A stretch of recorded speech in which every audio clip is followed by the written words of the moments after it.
Bienvenue à tous, je suis ravie de vous accueillir sur Pépin Podcast, qui a pour mission de mettre en avant des héros ordinaires. Les personnes que vous allez entendre ont décidé de se battre chaque instant dans un quotidien bouleversé par une maladie, un accident, un handicap ou une épreuve qui a chamboulé leur vie.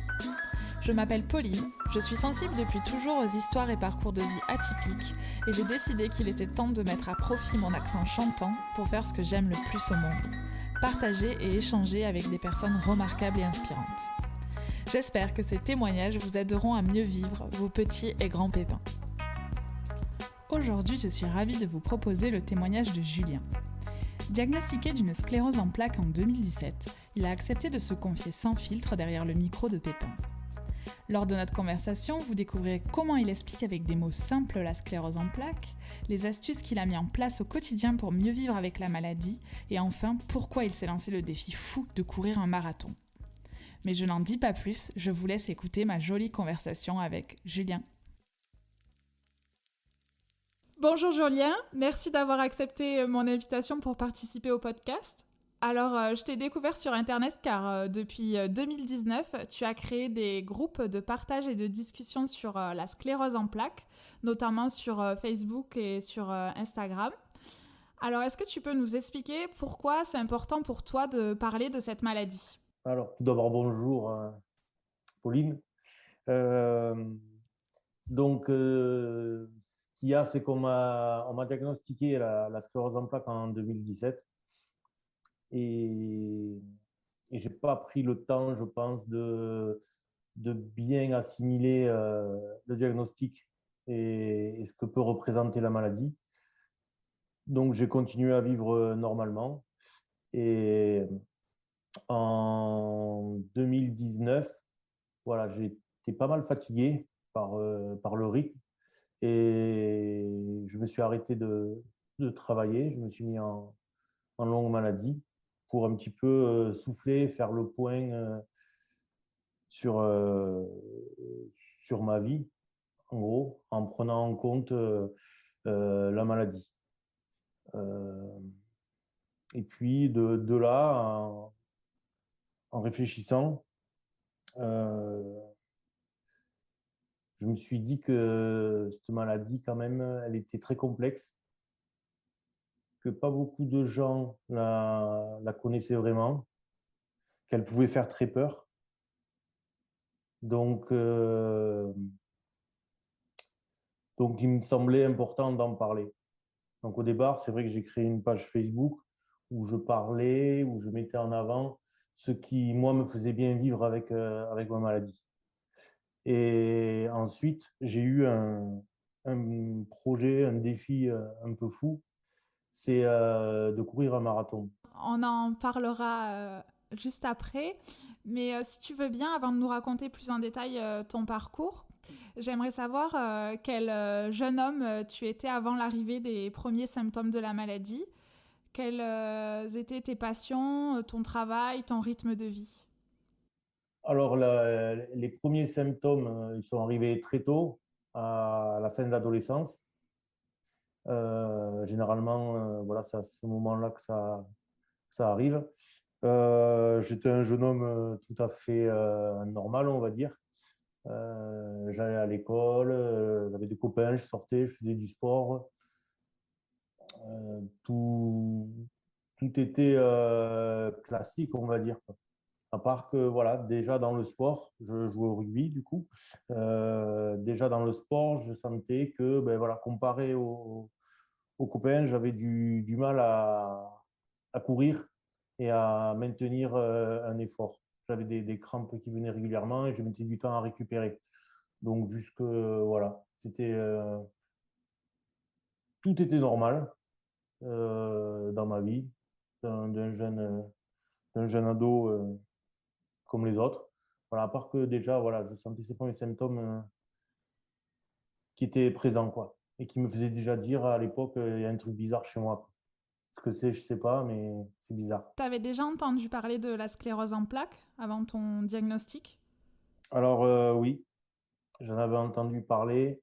J'ai une copine avec qui on avait monté une association on a travaillé dans un échange avec le Brésil. Et malheureusement, c'était il y a une vingtaine d'années. On lui a diagnostiqué la sclérose en plaques, mais ça a été foudroyant. Et où il devait y avoir peut-être une autre pathologie, ça je ne m'en rappelle plus. Mais du coup, en l'espace de 6 mois, elle s'est retrouvée en fauteuil et son corps a lâché. Donc, la sclérose, je la connaissais, ouais. D'accord, plutôt un souvenir traumatisant, quoi. Et donc justement, comment ça a commencé? Donc les premiers symptômes, c'était des faiblesses musculaires, des difficultés à courir longtemps et rapidement, c'est ça? Est-ce qu'il y a eu d'autres symptômes du coup qui sont arrivés après? Oui, alors ça a commencé avec cette faiblesse musculaire et ces crampes qui venaient de suite et les raideurs dans tout le corps. Donc, je rentrais sur le terrain, je jouais 5 minutes et je ressortais parce que c'était plus pas possible de courir, quoi. Ensuite, sont arrivés des, au niveau de l'équilibre un petit peu, au niveau des sensations dans les bras, dans les mains. Euh, Ensuite, il y a eu au niveau de la vue et puis la fatigue après. Une grosse fatigue. Voilà. Mais pour qu'on comprenne, il me semble que tu vas faire bientôt en juillet 40 ans. Donc entre ton adolescence et ton diagnostic en 2017, si je ne me trompe pas, ces symptômes sont arrivés enfin, combien de temps en fait? Pour être précis, j'ai une sclérose en plaques de type progressive, primaire progressive. Donc, c'est-à-dire que je ne fais pas de poussée. Moi, mes symptômes, en fait, ma sclérose, elle évolue tous les jours, un petit peu. Voilà. D'accord. Donc, en fait, tous les symptômes sont arrivés euh, tout doucement jusqu'à ces fameux 37 ans où là, j'ai dit, c'est plus possible. Il y a vraiment quelque chose qui ne va pas. Donc, après, voilà, techniquement, c'est en fonction des plaques, si elles sont actives ou pas, la sclérose va évoluer plus ou moins rapidement. Et donc avant l'âge de 37 ans, est-ce que tu as consulté? Qu'est-ce que te disaient les médecins quand tu te plaignais de faiblesse musculaire, de la vue ou... Il n'y a pas quelqu'un qui a essayé de creuser un peu plus? Non, non, je fais 1,85 m. À l'adolescence, je pesais presque 90 kilos. J'étais costaud, quoi. Voilà, j'ai toujours fait du sport. J'étais en gros bien bâti. Donc, quand je me plaignais, au médecin, c'était généralement de la faiblesse musculaire et de douleurs au niveau du dos. Donc, en fait, à chaque fois, ils se sont orientés sur un problème au niveau des disques. Parce que c'est vrai que j'ai un disque qui penche un peu. Donc, ils se sont orientés là-dessus. Euh, on m'a dit que je buvais pas assez, qu'il fallait que je mange mieux, bon, des choses comme ça, quoi, qui étaient totalement à côté de la plaque. Et en fait, c'est à l'âge de 37 ans, là, quand j'ai vu que vraiment c'était pas possible, je voulais vraiment qu'on creuse. Donc, je suis allé voir mon médecin traitant et je lui ai dit que je voulais voir euh, un neurologue, faire des, faire des examens. Parce que je pensais vraiment, déjà moi, dans mon idée, par rapport à ce que j'avais pu regarder ou discuter avec des personnes, je pensais vraiment qu'il y avait un souci à ce niveau-là. D'accord. Et comment tu as vécu l'annonce du diagnostic? Ben, sur le coup, alors,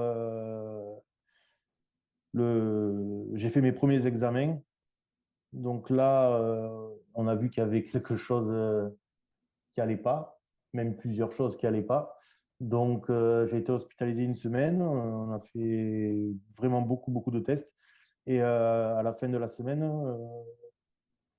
donc je suis allé voir le neurologue qui me suivait à l'époque pour faire le bilan un peu des résultats. Et donc, il m'a dit qu'il y avait une sclérose en plaques et qu'à côté de ça, il y avait aussi surajouter un problème peut-être au niveau des nerfs périphériques, voire des muscles. Donc, bon, sur le coup, en fait, je pense que tu n'es pas trop en capacité à comprendre ce qui se passe. Donc, je sais que je suis remonté dans la chambre, j'ai appelé chez moi et donc je leur ai dit ça. Et puis, voilà, après, tu pleures un coup parce que bon, tu te dis merde. Et qu'est-ce que je vais faire? Et après, après j'avais aussi, j'étais soulagé à la fois parce que enfin, euh, je savais ce que j'avais. Donc, du coup, voilà, tu te dis merde et tout, mais tu sais ce que tu as, donc tu sais que tu vas pouvoir quand même te projeter.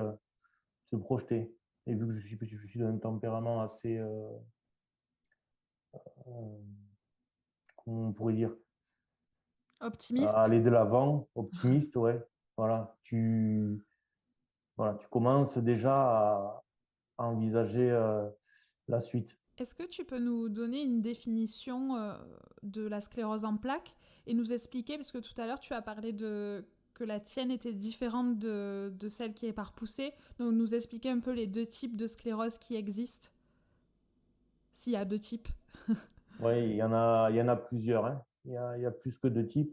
D'accord. Euh, Parce qu'il y a deux grandes familles. On va dire qu'il y a les scléroses en plaques avec poussée et celle qui est progressive.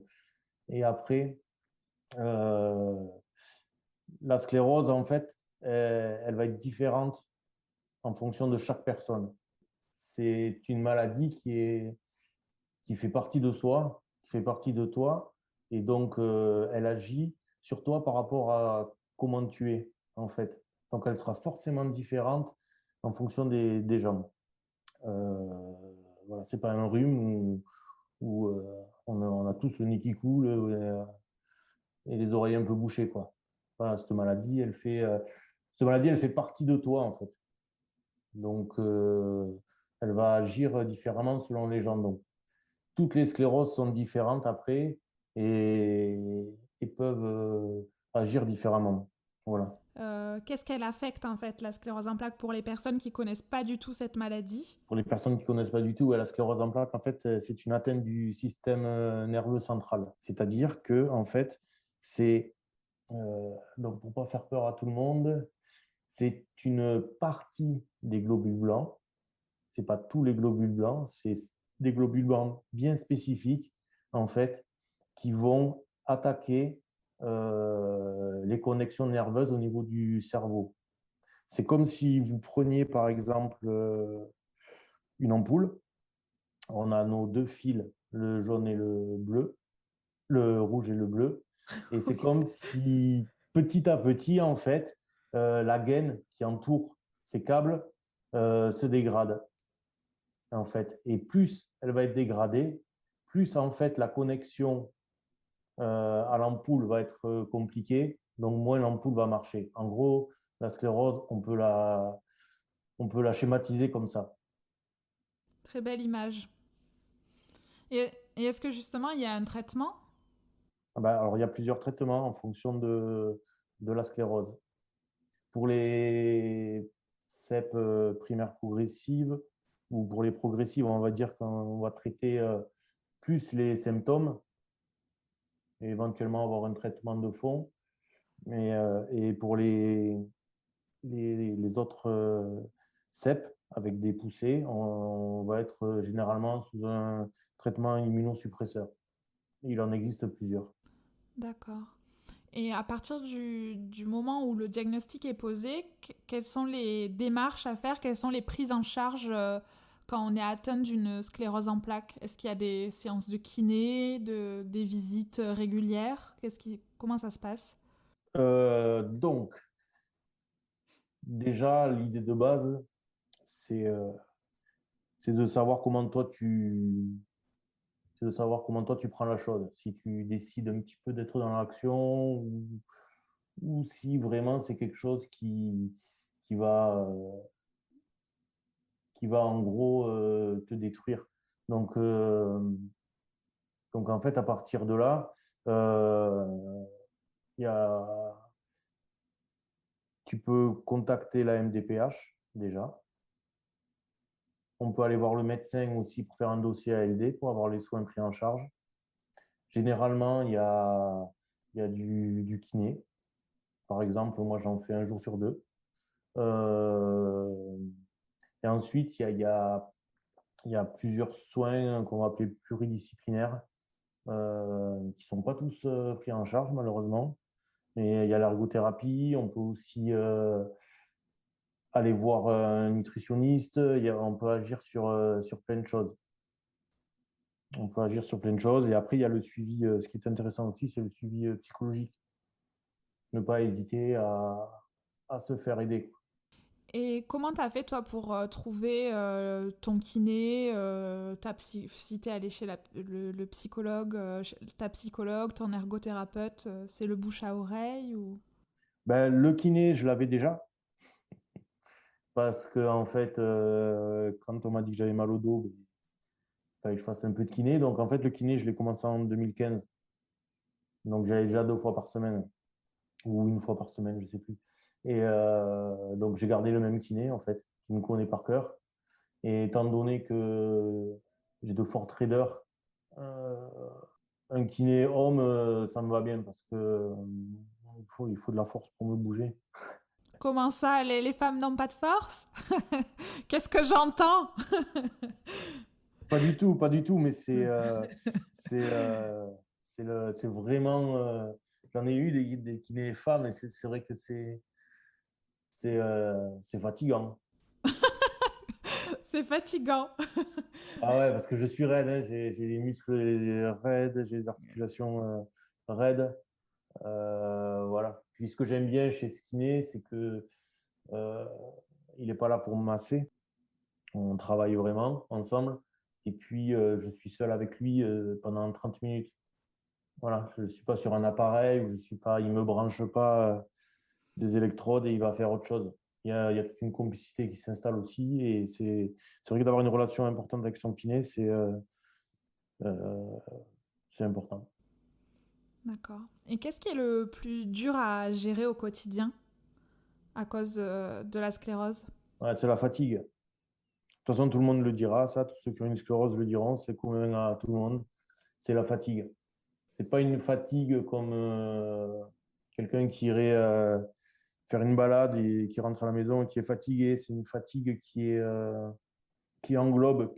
Pour moi, je la définirais comme ça. C'est une fatigue qui va t'englober tout ton corps, comme si tu portais un gros sac à dos en permanence. Donc, en fait, cette fatigue, ben, il faut la prendre en compte, en fait. Et puis, après, réorganiser sa vie au niveau du travail, tout ça, c'est compliqué. Parce qu'au niveau du monde professionnel, il y a du travail à faire.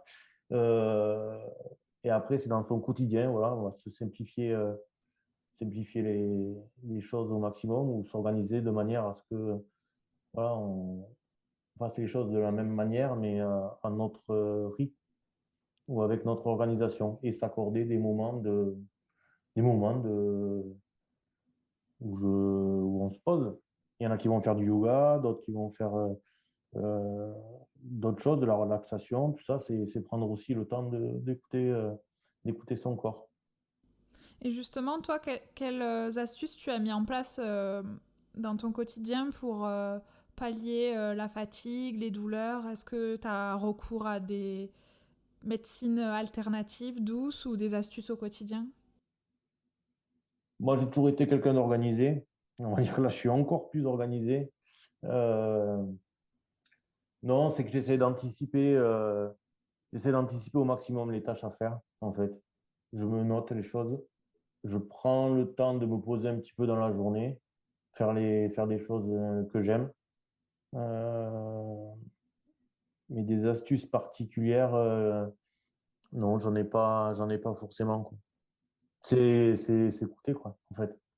C'est s'écouter et s'organiser au mieux, quoi. À part anticiper les choses au maximum et les noter pour être sûr de rien oublier. Et tu disais que depuis 2019, tu as arrêté de travailler, c'est ça? Ouais, j'ai arrêté de travailler parce que j'étais trop fatigué. Autant, je crois que j'étais à... Donc, du coup, après la maladie, après l'annonce du diagnostic, comme je disais, voilà, il y a, en fonction des personnes, chacun le prend comme il peut. Euh, Tu en as qui s'effondrent, qui se relèvent après tranquillement, et puis il y en a qui veulent continuer à vivre normalement. Donc, moi, j'ai continué un peu à vivre les choses normalement.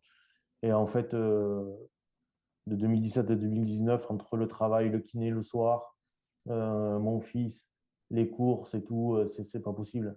En fait, ça demandait trop de, pas d'efforts, mais en fait, ça sollicite trop par rapport à ce qu'on est en capacité d'encaisser en termes de fatigue sur une journée, quoi. Donc après, ben, du coup, après, tu es fatigué. Tu, tu es fatigué, tu sens qu'il faut que tu t'arrêtes parce que tu n'arrives plus à gérer un petit peu ton quotidien. Donc voilà, c'était le temps de faire, de souffler un peu, quoi.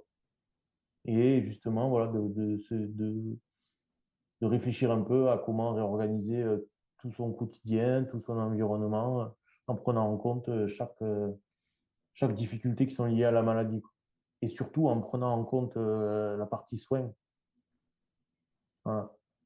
Est-ce que tu comptes reprendre une activité professionnelle à l'avenir ou pas? Ah oui, oui, c'est prévu là, dans pas très longtemps, je vais reprendre à mi-temps. D'accord. Voilà. Donc je vais entamer des démarches avec mon employeur. Euh, Tu fais quoi comme travail? Moi, je travaille dans une médiathèque. Je suis animateur socioculturel. Tu as parlé des soins. Qu'est-ce que, quels sont les, est-ce que tu peux nous donner des exemples de soins, de choses qui te font du bien, qui sont en rapport avec ton bien-être? Alors, moi, il y a le kiné déjà.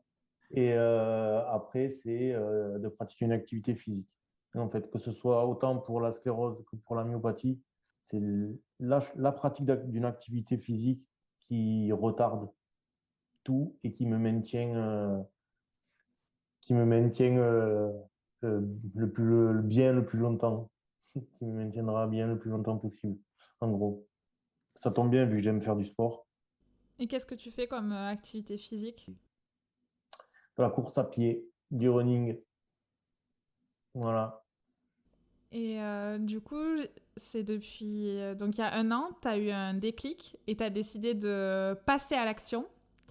Est-ce que tu peux nous parler de ce projet justement que tu as décidé de réaliser pour qu'on parle de la sclérose en plaques?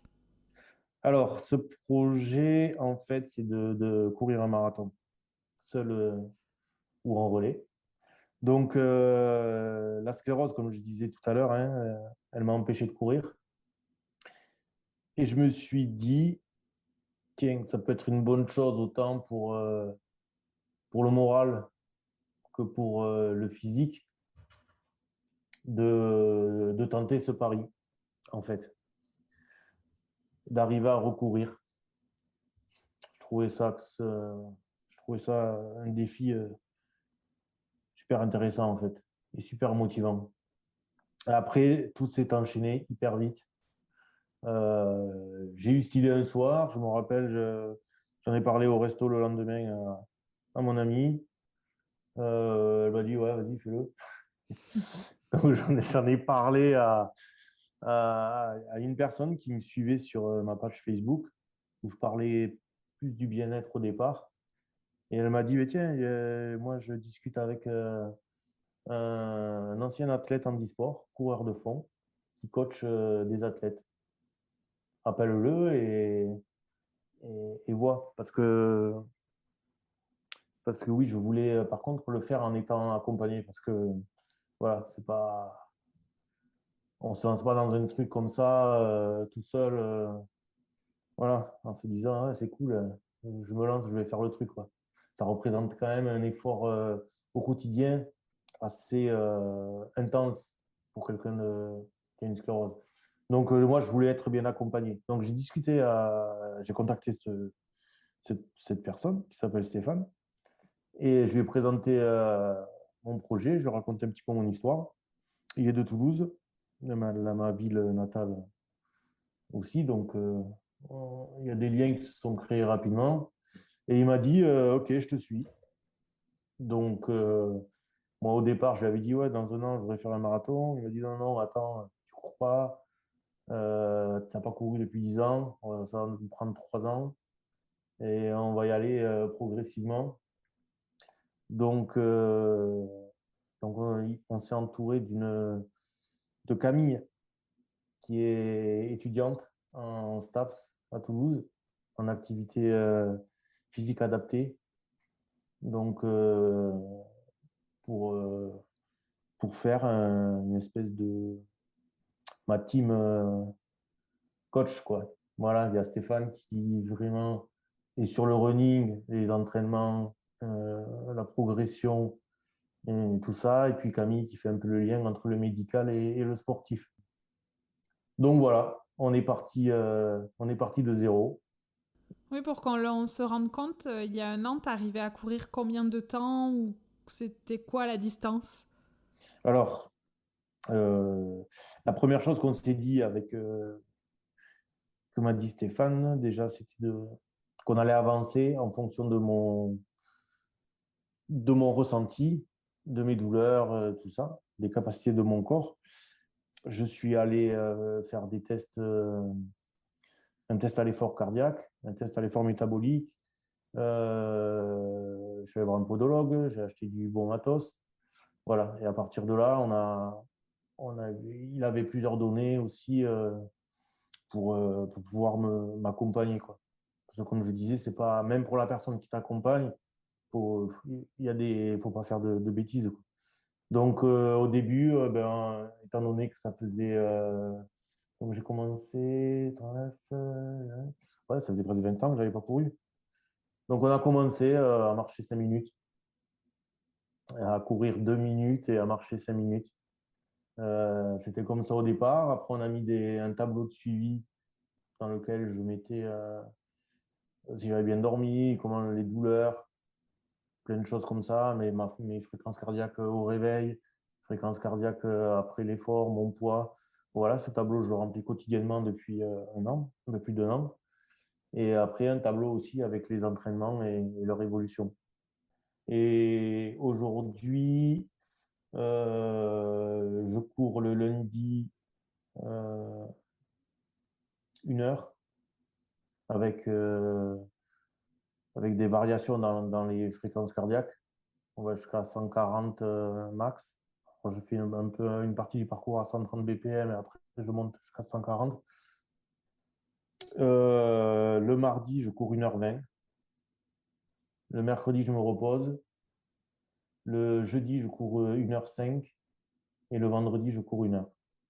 Et le week-end, je me repose. Donc, il y a ces temps de course-là. Et après, à l'intérieur de ces temps de course, il y a l'intensité qui varie. Mais je ne marche plus. Et après ces temps de running, est-ce que tu te sens plus fatigué, moins fatigué, au contraire? Non, c'est, euh, pour moi, c'est mon traitement, en fait. Après, il y a toujours une petite phase de récupération. C'était plus dur au départ. La phase de récupération derrière, elle était plus longue, plus douloureuse. Et après, au fur et à mesure, ça va. C'est surtout quand on change d'atelier, voilà, que ça va être un peu plus fatigant. Mais après, d'un point de vue général, non, ça va. Puis, comme je vais régulièrement chez le kiné,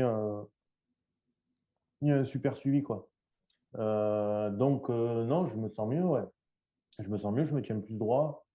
C'est comme on dit les médecins, que ce soit pour la sclérose ou la myopathie, c'est mon traitement. Ce qu'il faut que les gens comprennent, en fait, c'est que euh, je fais ça dans le cadre de mon projet, de mon défi, pour parler de la sclérose en plaques aussi, de ce que c'est, mais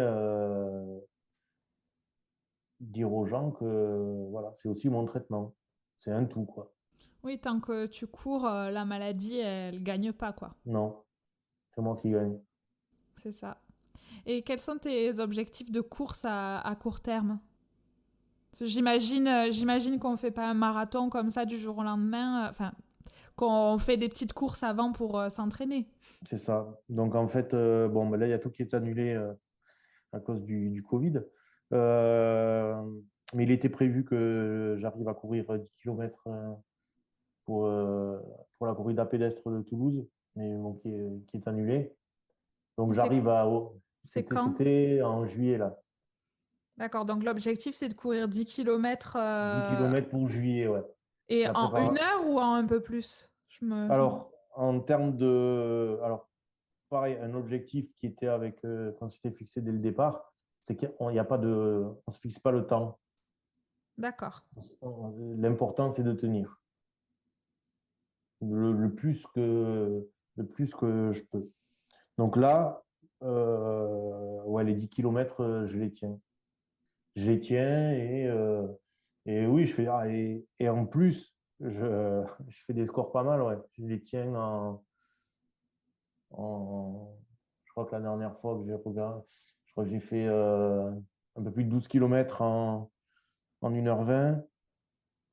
La semaine dernière, je crois que j'ai fait 9 km en 1 heure.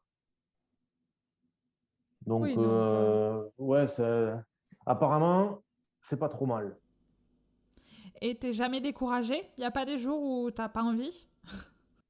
Non, je suis toujours motivé. Quand éventuellement je suis dans le lit, que je suis bien au chaud et que je me dis, il faut y aller, à moins qu'il y ait vraiment des grosses pluies. Mais sinon, j'y vais, ouais. J'y vais parce qu'après, je suis bien.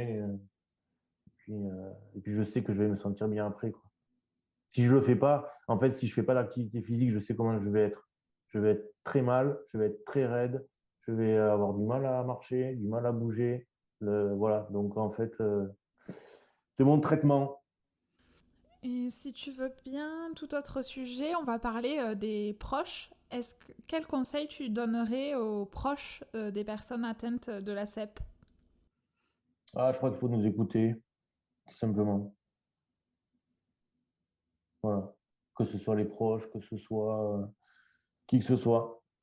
En fait, je crois qu'il faut nous écouter et que même si ça peut paraître incompréhensible ou ou pas logique, je pense que pour nous, ça l'est, quoi.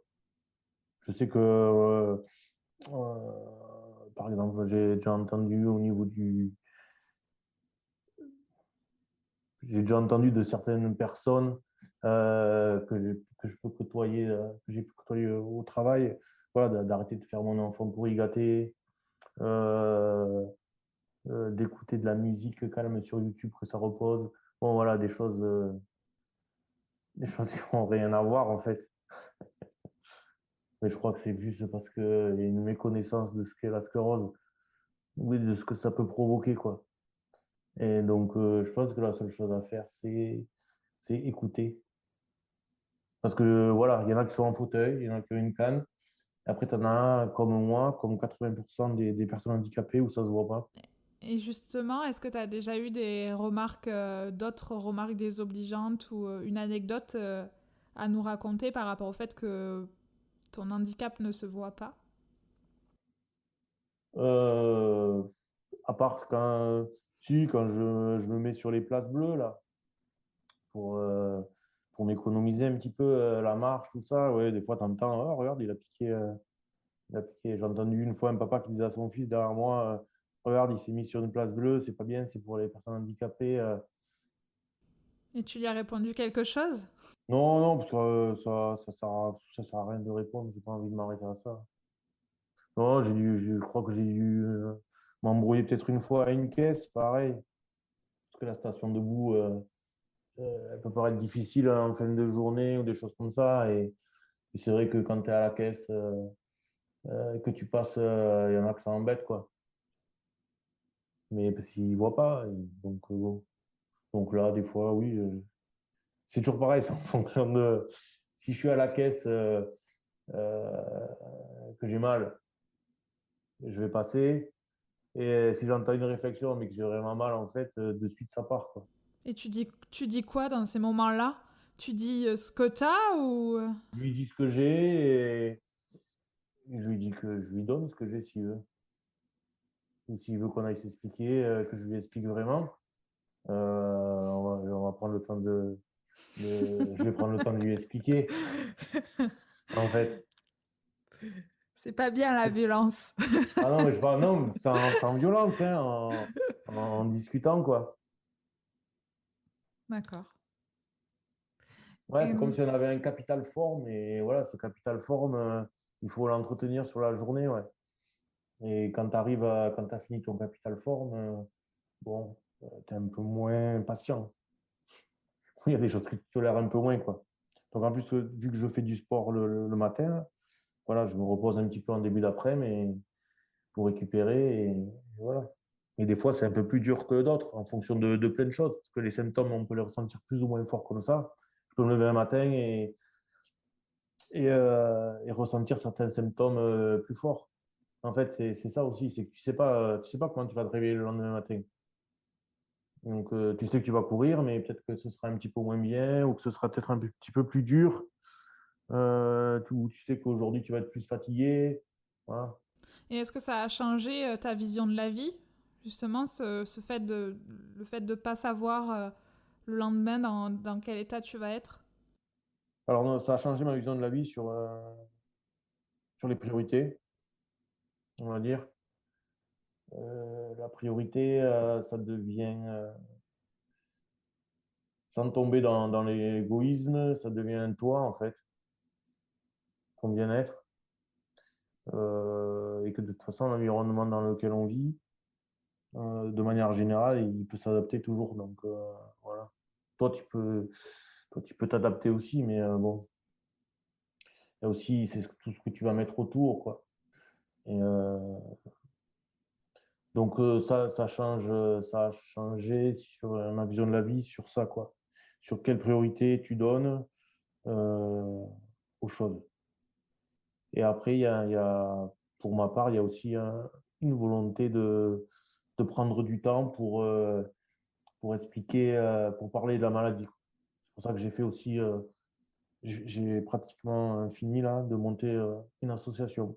Et cette association, elle va consister à quoi exactement? Eh bien, en fait, cette association, elle, euh, elle va consister tout simplement à, à proposer un accompagnement pour les personnes qui sont atteintes de sclérose, qui souhaiteraient reprendre une activité physique autour de la marche ou de la course à pied, en fait. Vous allez tous courir un marathon. Ouais, voilà, non, c'est Non, ça, ouais, chacun avec c'est ses possibilités, chacun j'imagine. avec ses possibilités, chacun soit en marche, soit en course.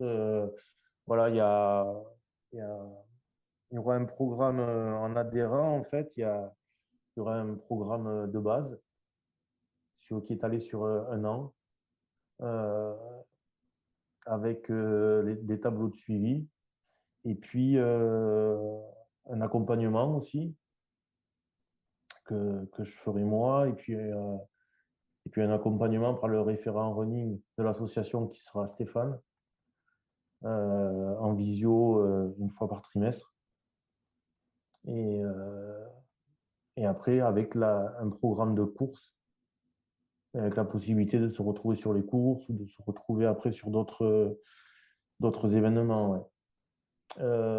C'est quelque chose qui est intéressant parce que j'ai essayé de le réfléchir de manière à ce que chacun soit autonome, vu que chacun a sa propre sclérose, chacun a son propre rythme de vie. Donc, chacun peut s'adapter à, au programme de reprise, quoi. Et avec un accompagnement derrière, parce que ce qui est important aussi dans la sclérose en plaques, c'est toutes les questions qui sont liées à la solitude. Euh, on peut se sentir très seul, justement parce qu'il y a incompris. C'est pour ça, d'où le fait que je disais tout à l'heure, la chose la plus importante, c'est juste l'écoute. C'est que c'est qu'en fait, voilà, tu fais tes exercices physiques, tout ça, tu cours parce que c'est quelque chose qu'il faut faire de toute façon, si tu peux, même si c'est peu, mais voilà, de faire de l'activité physique, c'est toujours bon pour la sclérose. Et en plus, il y a ce côté aussi où tu es accompagné, où tu peux partager. Voilà. Il y aura un groupe Facebook pour l'association, il y aura, il y aura des outils de communication, quoi. Et donc, je vais partager un petit peu voilà, ce que m'a donné Stéphane. Voilà,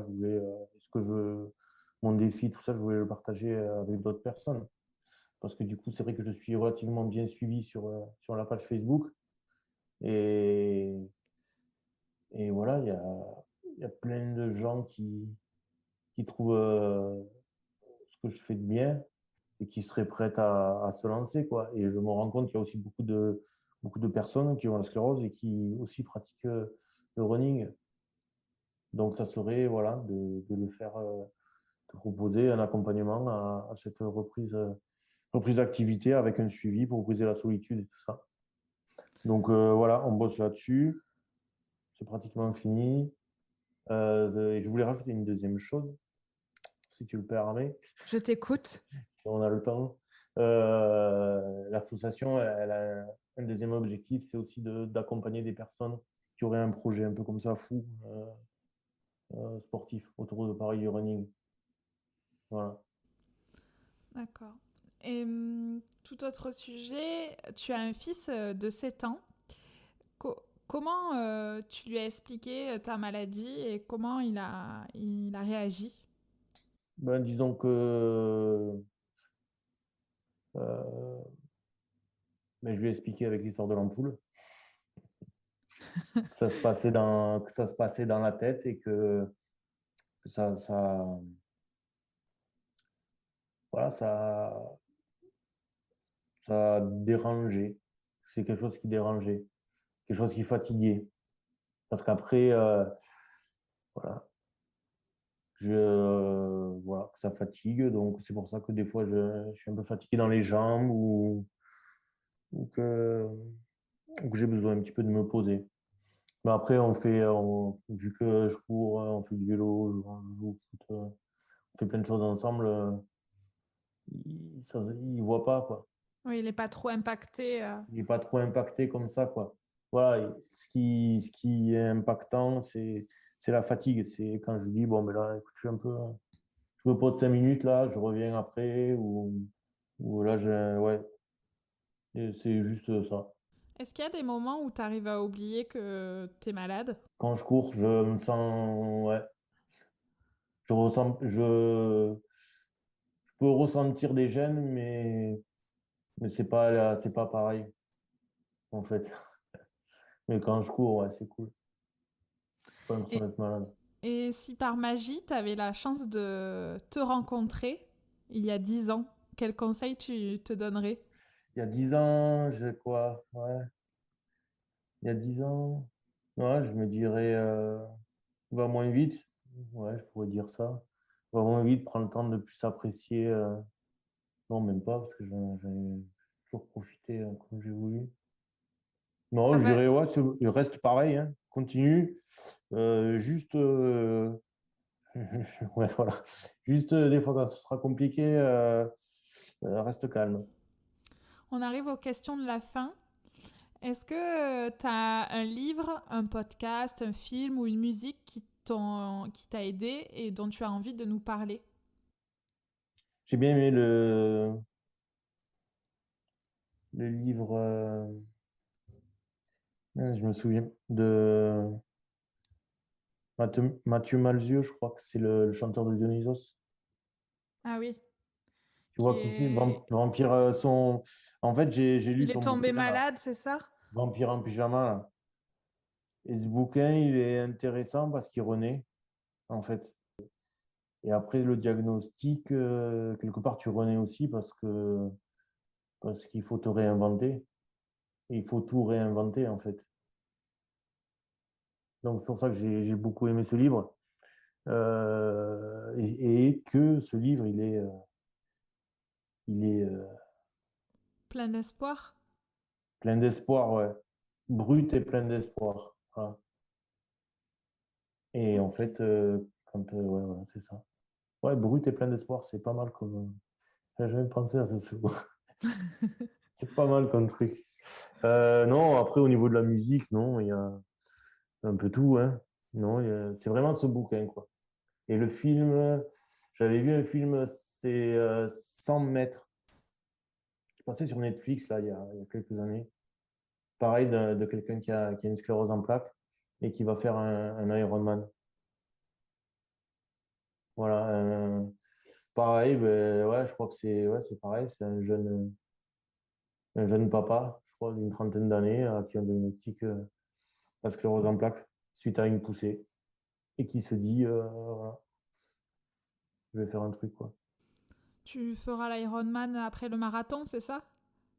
Ouais, alors je sais pas sur quoi partir après. Je pense que j'ai une petite idée. J'aimerais Bah, bien. après l'Ironman, la prochaine étape, c'est aller sur la Lune. Hein. Ouais, ouais, c'est ça. Non, mais je me ferais bien la diagonale des fous. Ah, je connais pas, c'est quoi? Ouais, c'est une course sur l'île de la Réunion, là. Ah oui, Faut ok. que je regarde bien, mais je pense que un défi un peu trail là, après, ça pourrait être pas mal. Bon, chaque chose en son temps. Concentrons-nous sur le marathon. Est-ce que tu as une citation ou un mantra qui te motive au quotidien? Moi, je me dis que rien n'est impossible. Rien n'est impossible, en fait, dans chaque situation. C'est juste ouais, à faire en sorte d'y arriver. De se donner les moyens. Mhm, c'est ça. Est-ce qu'il y a un sujet dont on n'a pas parlé et dont tu aimerais nous parler? Bon, je pense on a tout vu, on a tout Tout, dit. Ouais. carrément. Non, non, après, c'est sûr que voilà, sur la sclérose en plaques à proprement dit et sa prise en charge, euh, c'est vrai que là, ce que je dis souvent, c'est que bah, la prise en charge, je la trouve pas si extraordinaire que ça. Je pense que quelqu'un qui a une sclérose, il a besoin de plusieurs choses, de soins pluridisciplinaires. Ça peut être de cours de yoga, ça peut être de la relaxation, de la sophrologie, de l'ergothérapie. Et qu'en fait, ça, c'est pas forcément pris en charge. Je pense qu'en fait, il y a pas mal de disciplines qui peuvent faciliter le quotidien, mais elles ne sont pas prises en charge, voilà, ou pas reconnues, ou, voilà. Parce que c'est vrai que au diagnostic de la sclérose, j'ai fait 5 semaines de rééducation, parce que quand même, dans l'état dans lequel j'étais, voilà, il fallait me remettre sur pied aussi. Et c'est sûr que sur ces 5 semaines de rééducation, mais tu as accès à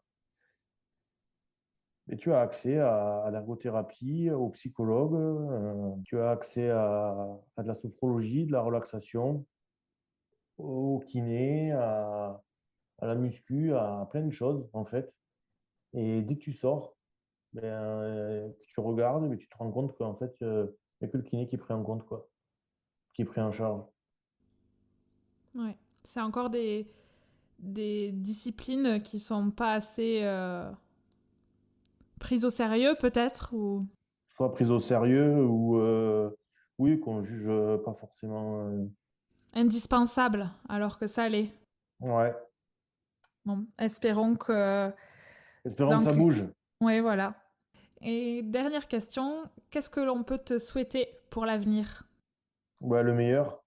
Et on verra ce que c'est. Ok, ben, je te souhaite le Parce que meilleur alors. bon, le marathon, je le ferai, seul ou en relais. Ce serait que 40 km, c'est énorme. Euh, Ah oui, j'ai oublié de dire que le marathon, du coup, je le fais seul ou en relais. Donc autour de moi, il Tu y a l'as une dit, équipe. tu l'as dit, ouais.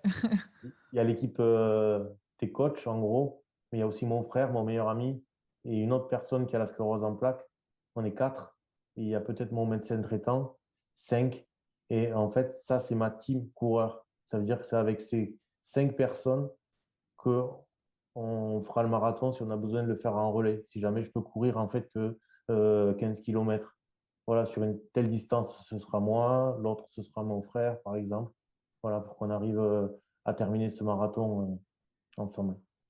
Ben, c'est super beau parce que tout ce que tu fais, ça rassemble les gens et on en a bien besoin. Et donc, si ça peut t'aider toi tout en aidant les autres, c'est vraiment super. Et c'est pour ça que je voulais t'inviter sur le podcast parce qu'on a besoin de plus d'initiatives comme ça dans le partage et de faire des choses solidaires et ne plus se sentir isolé.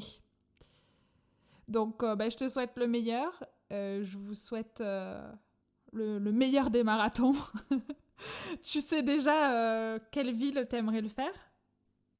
Je vais faire celui de Paris. Voilà. Ok. Et je pense que c'est celui de Paris qu'on refera tous les ans avec peut-être les personnes de l'association. Voilà, ce sera un petit peu le moment anniversaire, le moment charnière. Le spectacle Voilà. de fin d'année. Le spectacle de fin d'année, oui. Oui. Voilà. Merci beaucoup, Julien, pour le temps que tu m'as consacré. Et merci pour ton partage d'expérience et pour tout ce que tu fais au quotidien pour les gens qui ont la sclérose en plaques. Merci à toi de mettre en avant un petit peu tout ça. Avec plaisir. C'est important. Merci à Julien pour ce moment et merci à vous pour votre écoute. Si vous souhaitez en savoir plus sur Julien, son association ainsi que sur le livre et le film dont nous avons parlé, vous pouvez aller jeter un œil dans les notes de l'épisode. Enfin, si comme Julien ou mes invités précédents, vous avez eu un pépin et que vous avez envie de le partager avec nous, n'hésitez pas à me contacter par mail à pépinpodcast@gmail.com. Dernière petite chose, si vous avez 2 minutes devant vous et que vous appréciez le podcast, n'hésitez pas à partager l'épisode autour de vous, à vous abonner ou à laisser un commentaire pour me donner vos impressions. Je vous serai éternellement reconnaissante. À très vite pour un nouvel épisode.